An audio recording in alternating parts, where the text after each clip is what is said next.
নমস্কার বন্ধুরা, আজকে আমি তন্দুরি রুটি আর বাটার পনির বানিয়ে দেখাবো। তার জন্য প্রথমে তেল আর বাটার গরম করে এখানে দারচিনি, এলাচ, লবঙ্গ, গোলমরিচ, তেজপাতা, শুকনো লঙ্কা দিয়ে নেড়ে চেড়ে এখানে পেঁয়াজ, আদা, রসুন, কাঁচা লঙ্কা, 4টে টমেটো দিয়ে ভালো করে নেড়ে চেড়ে তার অল্প একটু নুন আর একটু কাশ্মীরি লঙ্কা গুঁড়ো দিয়ে আবারও নেড়ে চেড়ে নিলাম।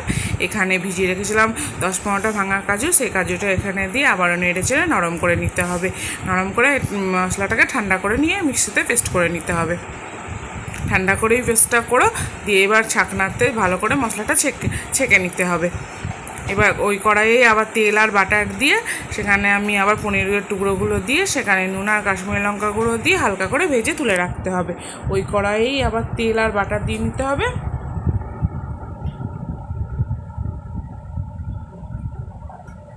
পনিরটা এখানে আমার ভাজা হয়ে গেছে, ভেজে তুলে নিলাম। এবার ওই কড়াইতে আবার তেল আর বাটার দিলাম। তেল আর বাটার দেওয়ার পর আমি ওখানে পেঁয়াজ কুচি কুচি করে রেখেছিলাম, সেই কুচি পেঁয়াজটাকে দিয়ে ভালো করে ভেজে নিতে হবে। এখানে যে গ্রেভিটা বানিয়ে রেখেছিলাম পেঁয়াজ, কাজু, টমেটো, সেটাকে দিয়ে ভালো করে নেড়ে ছেড়ে এবার তার মধ্যে অল্প একটু কাশ্মীরি লঙ্কা গুঁড়ো, অল্প একটু হলুদ গুঁড়ো, জিরে গুঁড়ো, ধনে গুঁড়ো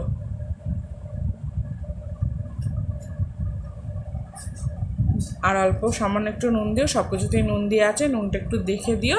এবার নুনটা দিয়ে ভালো করে নেড়ে চেড়ে কষিয়ে নিলে এখানে তেল ছেড়ে এলে এবার এখানে ভেজে রাখা পনিরগুলো দিয়ে দিতে হবে। ভেজে রাখা পনিরগুলো দিয়ে নেড়ে চেড়ে তার মধ্যে যে গ্রেভি রাখবে যতটা সেই রকম পরিমাণে একটু গরম জল দিয়ে দিও। আবার নেড়ে চেড়ে রোস্টেড কাস্তুরি মেথি গুঁড়ো দিও, গরম মশলা গুঁড়ো আর 1 চামচ বাটা দিলেই তৈরি হয়ে যাবে আমাদের এখানে বাটার পনির।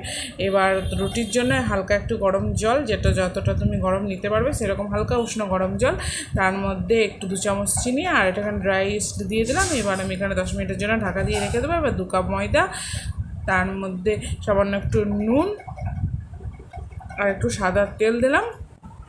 দিয়ে ভালো করে ময়ানটা মেখে যে ইস্টটা রেখেছিলাম সেটা অ্যাক্টিভ হয়ে গেলে এইভাবে দিয়ে ভালো করে ময়দাটাকে নরম করে প্রথমে মেখে নিতে হবে। ময়দাটা মেখে নেওয়া হয়ে গেলে এখানে একটু তেল দিয়ে আবারও ময়দাটাকে ভালো করে মেখে রেখে দিতে হবে 1 ঘন্টার জন্য। কোনো গরম জায়গায় রেখে দিও, তাহলে ময়দাটা ফুলে যাবে। এখানে আমি দেখো তেল মাখিয়ে এবার ঢাকা দিয়ে রেখে দেবো 1 ঘন্টার জন্য। এবার ঢাকনা 1 ঘন্টা পর দেখো কতটা ফুলে গেছে। এবার এখানে শুকনো ময়দা ছড়িয়ে ময়দাটাকে ভালো করে আরেকবার মেখে নিতে হবে। এখানে আমার ময়দাটা মাখা হয়ে গিয়ে লেচি কেটে নিয়েছিলাম। লেচি কেটে আমার যেটা রুটিটা বেলি সেইভাবে বেলে নিতে হবে। ওই স্কিপটা আমার কাছে মিস হয়ে গিয়েছিলো। এবার বেলে প্রথমে ফ্রাই প্যানে এপিট ওপিট করে উল্টে নিতে হবে। তারপর 1 চামচ বাটার দিয়ে এপিট ওপিট করে আরেকবার ভেজে নিলেই তৈরি হয়ে যাবে আমাদের তান্দুরি রুটি। বাটার পনিরের সাথে পরিবেশন করে দিয়েছি। ভালো লাগলে একটা লাইক করে দিও, শেয়ার করে আমার চ্যানেলটা সাবস্ক্রাইব করে আমার পাশে থেকো। দেখো আমি এটা তান্দুরি রুটি আর বাটার পনিরটা পরিবেশন করে দেখাচ্ছি। এভাবে তোমরা একবার বানিয়ে দেখো। ভালো লাগলে অবশ্যই একটা লাইক করে দিও, শেয়ার করে আমার চ্যানেলটা সাবস্ক্রাইব করে আমার পাশে থেকো।